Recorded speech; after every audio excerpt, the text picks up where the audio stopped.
So today we gonna react to some Passport Bro related content. It's gonna be real quick, but please put a like on the vid. We gonna get straight to it. Like poll women, bro. They'll tell you they 6 feet, right? Okay. So if I'm 5'7", right, and I'm 5'8", I'm 5'9", I'm less desirable. Okay? To To women no in America. to who? The woman that person wants. I know plenty of 5'7" guys that are in relationships that make less than six I figures. actually know a few too. So let's get specific. I actually know That's you what I'm too. saying. Let's get specific. Yeah. Okay, let's do that. So to the women I want, Okay, perfect. Yep. doesn't change anything. It does. It changes a lot. Why does it change anything? Because that's what I'm saying. This is the buffer part where you will be 5'7", you'll be like, I'm not desirable to women here in America. That sounds much different than, hey, the women that I want, bruh, they don't want me. So I'm gonna address this twofold. The first thing I'm gonna address is the I'm not desirable to women in America part. So this is the thing. Because with what he says in the second part, there's truth to that. We will get to that. But as far as women in America, we have to acknowledge that these same individuals can get sex and relationships from women outside the country who look a lot better than their prospects in America. That's something that you cannot discount. So there's a reason that the bar is higher for the American woman when it comes to the same guy who can pull a stunner outside of the States. We could get really deep, but I'll boil it down to just one factor because this is the main factor when it comes to going overseas and getting one of these women. The people may not be honest about, they may be honest about, but it's the truth. It's money and opportunity. It's money and opportunity. When it comes to you going overseas and getting, or even out of the country, because you could go to Brazil, you could go to anywhere in South America, Colombia, wherever you're going to go, or you could go to, somewhere in Asia, whatever country you may decide to go to. But those are the typical continents that you see, South America and then Asia. Those are the typical ones that you see when we have these Passport Bro conversations and things of that nature.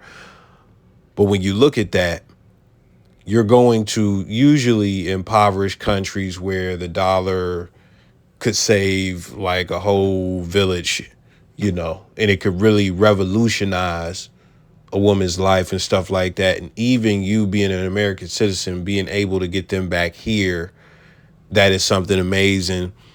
And they could really get into the country and begin to work and send their family money and things like that. If you watch 90 Day Fiance, the family Chantel or whatever, the Dominican man sends money back to his family, because he's working in America, getting way more money. He's sending them TVs and all of that stuff. So the conversation right now is not how much better these women's culture is, how much more submissive they are, anything like that. The conversation is, why can this man get an attractive woman outside the States versus an attractive woman inside the States? And that's just what it is. The attraction is really just the money, the money and the opportunity, if we're just gonna keep it real. And there are differences between American women and foreign women. We're not gonna get into that, but one of the things that's not different, they want your money. And they want whatever opportunities you could provide them, whatever lifestyle you could provide them, and things of that nature. So the bar when it comes to that is higher in America, and I talk about that a lot on my channel. The first video I have, or the first set of videos that I have, is basically how our economy is messed up and how that plays into relationship dynamics.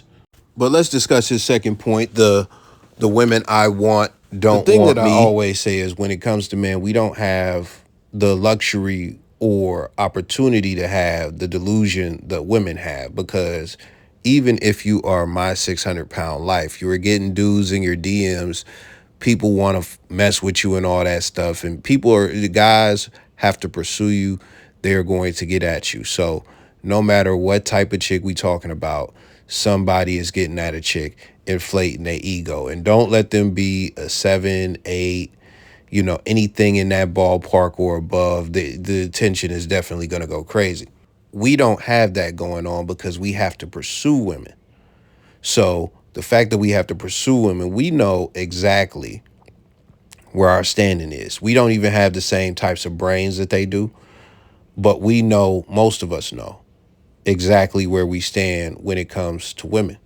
So the thing that I notice about this online space, as far as like all of this type of talking that we're doing right now, is that a lot of people, especially fresh and fit, or just like the leaders, like they only talk about getting eights, nines, tens, and things of that nature. And the whole purpose of that is to sell you like the dream that you could be the ultimate guy and you could just be banging the hottest chicks and all of that stuff. That's what that is. It's to lock you in, because who doesn't want to get sold the fantasy? Everybody wants to buy into the fantasy. The reality is, and you can go and look at one of my previous videos with the booger wolf big back chick who was talking about this.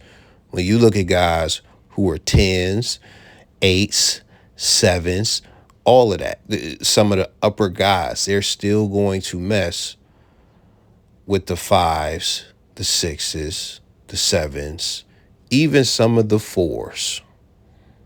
They're still going to do that. As far as the upper guys, they're just going to do that. This is the truth. A lot of guys, you are actually attracted to people who are like sixes, sevens, and even sometimes fives. There might be something that stands out about a five or something like that. Some people do set their bar too high. They only want an 8, 9, or 10, and they watch a lot of this content and they just think, that's what I should have, and et cetera, et cetera. But the reason I mentioned, you were attracted to like, average women as far as like the 5, 6, 7s and things like that, is that more than likely you have had somebody who has been attracted to you at some point in life, or even right now, that you may be too scared to pursue, or, you just can't see the signals, or even she's not even sending them. You haven't pursued, or whatever the case may be. If you were at a job, if you were putting yourself out there to any degree, I can almost guarantee that somebody likes you.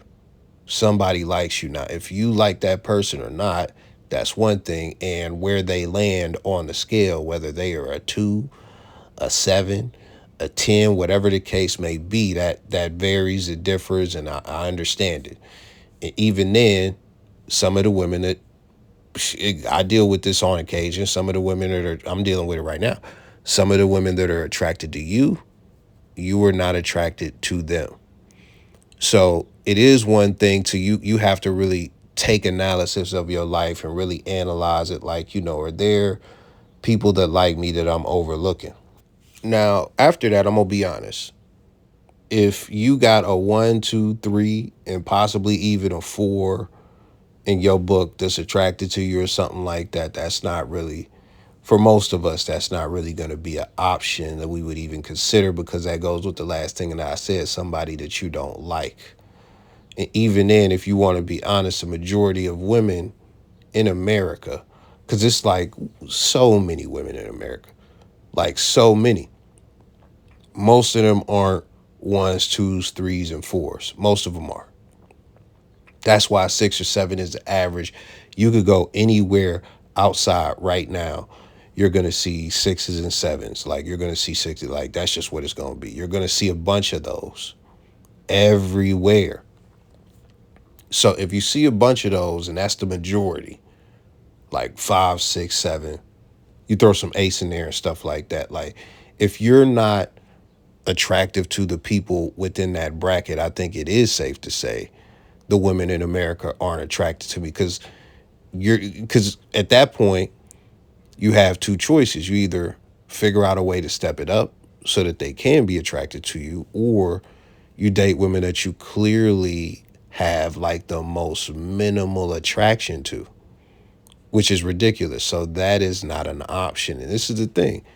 Again, we are not delusional like women. Their attraction works different. So they will set the bar at like, oh, the guy needs to have 6 figures and stuff like that. But our bar will be much lower. Hey, she just has to be a 6 or a 7 for me to really just fuck with her and stuff like that. But this is the ultimate point to wrap this up. At the end of the day, if the women you want are not attracted to you, no matter how you put it, the women in America, like whatever, if the women you want are not attracted to you, that is an issue and it needs to be addressed. Even if it is the women in America don't find me attractive, that is still an issue that needs to be addressed.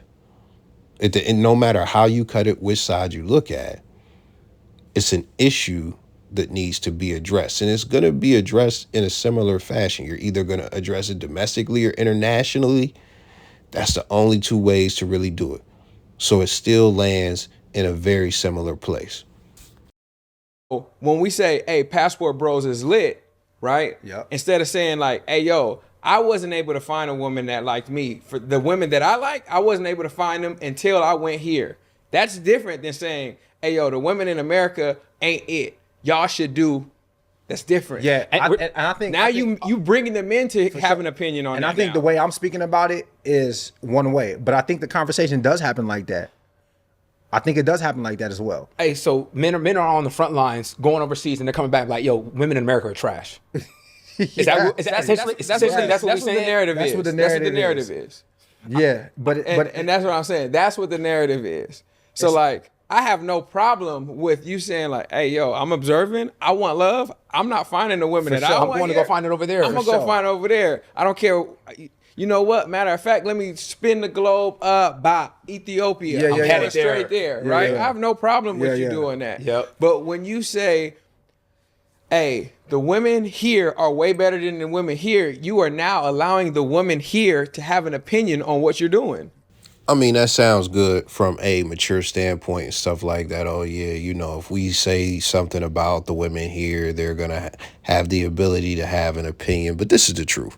This is the actual factuals. I've seen a lot of these guys who run their channels not even really mention American women. And they still, like, I seen, like, one of the guys died, you know, and I'm pretty sure he wasn't on that. I have no receipts. I wasn't like a watcher of his channel. I'm not a Passport Bro. Never going to be a Passport Bro. But I do remember some women celebrating his death. Like, not to the magnitude of Kevin Samuels, but like, oh, well, maybe he should have get, like, you know, some stuff like that. And it's really nasty. Like, this is the deal. Like, and I'm going to just keep it so real with you. Like, white people, you might not understand this, but let me, like, as far as the black guys, you know this. Like, when it comes to dating a white woman, you don't have to say white women are better. You don't have to say anything like that. You don't have to boast white women. You don't have to slander black women. All you have to do is be moderately attractive and just exist with a white woman. When it comes to, and somebody was in my comments disingenuous about this recently, but when it comes to a lot of black women, that is just the image is just going to upset them. A lot of them are going to feel a certain type of way. A lot of them are going to say certain things unprovoked. Unprovoked. They do it with celebrity, like it happens all the time. It has nothing to do with them, yet still they find a way to involve themselves. That is just an example. Now, when we take that and apply that to all women as far as American women, it's the same thing. And this is the thing about that, because I've seen this happen with Childish Gambino dating white women and stuff like that. And this can happen with any Passport Bro and things like this. Women that don't even want these guys, women that don't look at these guys as any type of option, are the most upset that these guys have found love somewhere else. They are upset that they weren't the ones chose when they wouldn't even mess with this dude. It's comedy and it's just egotistical stuff. Now, the last thing I'm gonna say is I wasn't even gonna react to that second part, but I just had to let it all play out so you could see like the pandering action, because that's really what's going on. He's basically trying to white knight. He's trying to keep men from saying stuff about women in America when we got to be honest. Like, passport bro stuff aside, attractive stuff aside, because it's like, bruh, I actually get bitches. Like, these chicks are a headache, bro. They are a headache. Like, these women out here right now are not fit to be wives. Even if you look at what feminism has done to marriage and marriage court and family court and things of that nature, it is really nasty work. Like, the nuclear family is destroyed. Shout out to the people who are still participating in that and still building. But if you are a guy, like, you could really be cooked if she wants to put you in the oven. It's that simple. And that's just one aspect of it. That's not even talking about all this no 50-50. Like, it's just ridiculous. Like, it is just like a lot of these chicks are fucking insufferable. And that's just what it is, man. And I'm going to leave it there, man. Let me know your thoughts about this topic. I'm out.